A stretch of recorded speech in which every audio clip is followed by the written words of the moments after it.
itindeho. There are people whose their work is just talking and talking.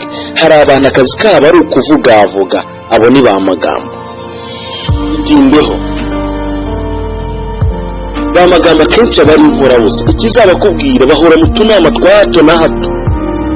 Ubegereye usanga inama yabiganisha kugaya no kunenga, as if it is their work, nkaho ariko kazi kabo bigize aba judgment. Buri muntu ukora ibyiwe ku murongo. Itindeho. Buri munsi bahindura page bitewe n'uwo wari utaramireho. Abo babayeho gukomantinga ku bandi, maybe baranahembwa, you never know, cause bavuga nk'abacaginzwe. Uba magambo inkorabusa. My friend, hari abavuga bagira ngo bagusubize inyuma mu iterambere ryawe, but let them talk.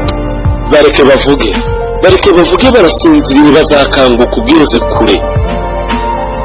Itindeho. Ubuzima bugirana n'urugendo, aho ukererwa bukakwira, aho kwihereza ugakabakaba. My friend, nutihuta uzakabakaba ku iherezo. Itindeho. Inama kuri iki nibi bikurikira: iteka dutakaza igihe, ariko igihe ntabwo kijye kidutakaza.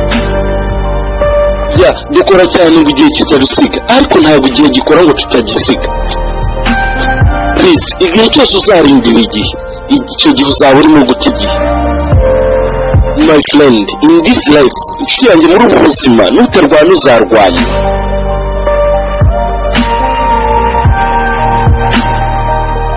Muri ubu buzima kugira ngo usige ikikwirukaho ni ugushyikira icyo wirukaho. Niyo mpamvu iteka igihombo no gutsindwa bikwirukaho, nawe ukiruka ku mahirwe no gutsinda.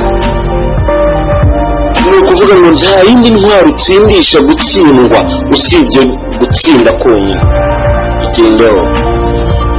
Kuba ikigwari si ibyo uzaharanira, ariko kuba intwaro uzabikobokera. My friend, life is the best teacher. Ntuzigere ubona umwarimu wa buri somo ry'ubuzima, ariko just wait, rindira ubuzima bwo buzakwigishiriza. Ndabakunda cyane, nitwa Olivier. Shalom.